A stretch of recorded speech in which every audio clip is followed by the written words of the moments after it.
मुंबई येथे पावसाळी अधिवेशनामध्ये आमदार श्री यशवंत तात्या माने यांनी मराठा समाजाच्या आरक्षणासंदर्भातील सगळे सोयऱ्याचा निर्णय लवकर मार्गी लागावा, तसेच धनगर समाजाचा देखील एसटी प्रवर्गात समावेश करण्याची मागणी मान्य करावी। तसेच मुस्लिम समाज बांधवांना 5% आरक्षण दिलं त्या समाजाच्या मुलांना शिक्षणामध्ये व नोकरीमध्ये सामावून घेण्याचा निर्णय घ्यावा। तसेच कैकाडी समाजाच्या क्षत्रिय बंधनच्या उठवण्याचा प्रस्ताव प्रलंबित आहे, तो देखील मार्गी लावण्याचा मागणी अधिवेशनात उपस्थित केली आहे। अध्यक्ष महोदय, मी अंतिम आठवडा प्रस्तावावरती बोलण्यास उभा आहे। माझ्या मतदारसंघामध्ये खऱ्या अर्थाने भेडसावणारा प्रश्न सर्व सदस्यांनी वेगवेगळ्या पद्धतीवरती भाषण केलेली आहेत। मी अर्थसंकल्पावरती काय बोलणार नाही, जे आहे ते अर्थसंकल्प चांगल्या प्रकारे मांडलेला आहे। परंतु 26 जानेवारी 2024 रोजी शासनाने मराठा समाजाच्या बाबतीत सगळे सोयऱ्याबाबत अधिसूचना जारी केली, परंतु पाठीमागील कालावधीपासून अजून कुठल्याही प्रकारे त्याच्यावरची तोडगा निघत नसल्यामुळे मंत्री महोदय ते पुढे एक पाठीमागे गाडी घेऊन प्रत्येक मतदारसंघामध्ये फिरत असतात स्वतःच्या गावोगावी।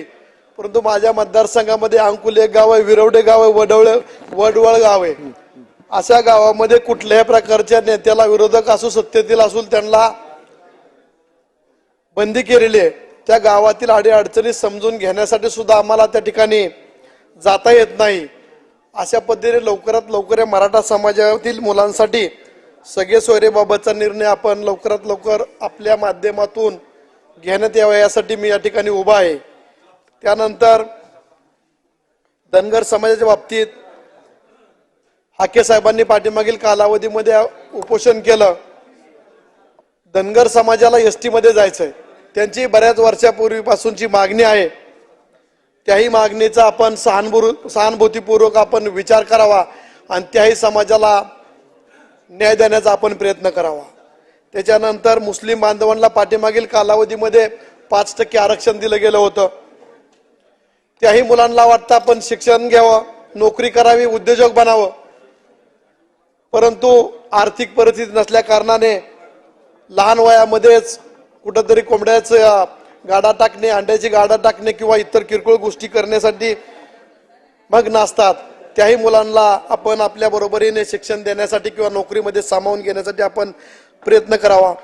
त्यानंतर पाठीमागील वर्षामध्ये कैकाडी समाजाचं क्षत्रिय बंधन उठवण्यासाठी विदर्भाप्रमाणेच उर्वरित महाराष्ट्रामध्ये कैकाडी समाजाला एससी मध्ये सामावून घेण्यासाठी आपल्या या विधानमंडळाने केंद्राकडे प्रस्ताव पाठवलेला आहे।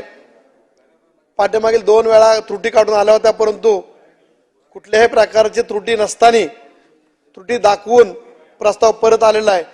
शासनामार्फत एक समिती नेमून किंवा एक प्रतिनिधी नेमून त्यांनी सेंट्रलमध्ये सामाजिक न्याय विभागाशी आणि गृह विभागाशी संपर्क साधण्यासाठी आम्हालाही मदत करावी, अशा पद्धतीची मी मागणी करतो।